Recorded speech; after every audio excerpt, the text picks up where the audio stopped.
Zafri, Saadi اور شکیلہ اس کہانی سے بہت متاثر نظر آ رہے تھے۔ چند لمحات وہ سائرہ کو دیکھتے رہے جس کی آنکھوں سے آنسوؤں کے قطرے ٹپک رہے تھے۔ لیکن پرنس دلاور نے آپ کو اس طرح اغوا کیوں کیا؟ میں جانتی ہوں، اب میں اتنی بیوقوف بھی نہیں ہوں۔ مجھے یقین ہے کہ ریاست میں میرے فرار کی خبر اڑ چکی ہوگی۔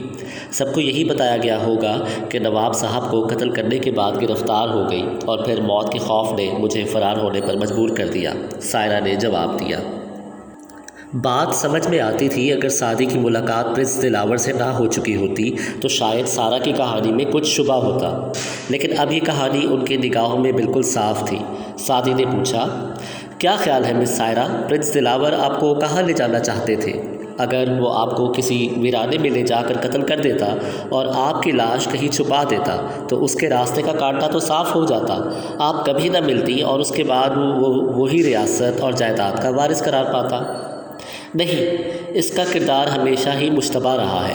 ریاست کے لوگوں کی نگاہوں میں کبھی اس نے کوئی مقام حاصل نہیں کیا بلکہ ایک برے آدمی کی حیثیت سے مشہور رہا ہے۔ جیسا کہ میں آپ کو بتا چکی ہوں کہ والد صاحب نے کوئی وصیت نہیں چھوڑی کیونکہ انہوں نے اچانک ہی موت کو گلے لگا لیا تھا، اس لیے جائیداد فوری طور پر پرنس دلاور کے نام منتقل نہیں ہو سکتی تھی۔ ہاں، اگر عوام کے سامنے مجھے ایک قاتلہ کی حیثیت سے پیش کر دیا جاتا تو عوام کی ہمدردیاں سمیٹ سکتا تھا۔ وہ مجھے قتل نہیں کرنا چاہتا تھا، اس کا مجھے یقین ہے، لیکن وہ ایسے حالات پیدا کرنے کا خواہش مند تھا کہ ریاست کا ایک ایک فرد مجھے اپنے باپ کی قاتلہ سمجھ لے۔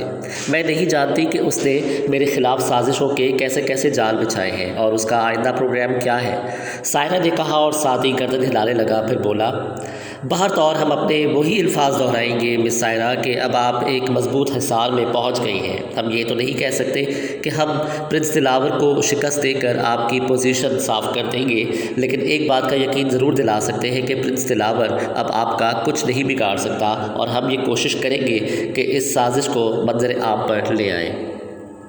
مجھے آپ لوگوں سے بڑی توقعات ہیں، تقدیر نے مجھے آپ تک پہنچا دیا ہے، یہ میری خوش بختی ہے۔ میں چاہتی ہوں کہ آپ میرے لیے کام کریں۔ میں جائیداد اور ریاست پر لعنت بھیجتی ہوں، لیکن اپنے باپ کی قاتل بن کر مشہور ہونا میں کبھی پسند نہیں کروں گی۔ اس کے بجائے میں موت پسند کروں گی۔ دوسری بات یہ ہے کہ اگر ممکن ہو سکے تو آپ پولیس کے ان افسر یعنی آفتاب احمد صاحب کے بارے میں معلومات حاصل کریں اور مجھے ان سے ملا دیں۔ سعدی کے ہونٹوں پر مسکراہٹ پھیل گئی۔ میں نے کہا نا کہ ریاست سے نکلتے ہی آپ کی تقدیر کے ستارے چمک اٹھے ہیں اور مشکلات کا لمحہ لمحہ خاتمہ ہوتا جا رہا ہے۔ آفتاب احمد صاحب ڈی آئی جی پولیس ہیں اور ہمارے بہترین کرم فرماؤں میں سے ہیں۔ آپ تھوڑا سا توقف کریں، تھوڑی دیر کے بعد انہیں آپ سے ملوا دیا جائے گا۔ کیا واقعی؟ سائرہ کی آنکھوں میں مسرت کی چمک پیدا ہو گئی۔ کیا واقعی ایسا ہو سکے گا؟ ہاں یقیناً، ٹھہریے، میں ڈی آئی جی صاحب کو ٹیلی فون کرتا ہوں۔ سعدی بولا اور ٹیلی فون اپنی جانب سرکا لیا، پھر اس نے ڈی آئی جی آفس کے نمبر ڈائل کیے اور ریسیور کان سے لگا لیا۔ آپریٹر سے اس نے ڈی آئی جی سے بات کرنے کی خواہش ظاہر کی اور چند لمحات کے بعد آفتاب احمد سے رابطہ قائم ہو گیا۔ سعدی بول رہا ہوں، ڈی ٹی ٹی لمیٹڈ سے۔ اوہ، کہو سعدی بیٹے، خیریت؟ نواب زرغام علی آف عادل آباد سے واقف ہیں آپ؟ کیوں نہیں، وہ میرے دوست بھی ہیں اور عزیز بھی۔ ان کے قتل کی اطلاع ہے آپ کو؟ سعدی نے سوال کیا۔ کیا؟ ڈی آئی جی کی آواز میں شدید حیرت تھی۔ اس کا مطلب ہے نہیں ہے۔ بہرحال میں مختصراً عرض کروں گا، نواب صاحب کافی دن پہلے قتل ہو گئے ہیں۔ ان کی اکلوتی صاحبزادی مس سائرہ زرغام بھی دشمنوں کی سازشوں کا شکار ہو کر اتفاق سے ہم تک پہنچ گئی ہیں۔ انہوں نے آپ کا نام بتایا تو میں نے آپ سے رابطہ قائم کیا ہے۔ بڑی روح فرسا خبر ہے میرے لیے اور بڑی حیرت انگیز۔ مجھے اطلاع بھی نہیں مل سکی۔ زرغام علی معمولی آدمی تو نہیں تھا۔ سائرہ کہاں ہے؟ موجود ہے، سعدی نے جواب دیا۔ سعدی بیٹے، فون پر اس سے زیادہ بات مناسب نہیں ہے۔ تم سب، میرا مطلب یہ ظفری وغیرہ، اسے میری کوٹھی پر لے آؤ۔ میں فوراً کوٹھی پہنچ رہا ہوں۔ بہتر، میں پہنچ رہا ہوں، سعدی نے جواب دیا اور پھر ضروری تیاریوں کے بعد وہ چل پڑے۔ آفتاب احمد صاحب اپنی شاندار رہائش گاہ کے برآمدے میں ملے۔ وہ بے چینی سے ان لوگوں کی آمد کا انتظار کر رہے تھے۔ ان کی کار پورچ میں رکی تو وہ خود ہی آگے بڑھ آئے۔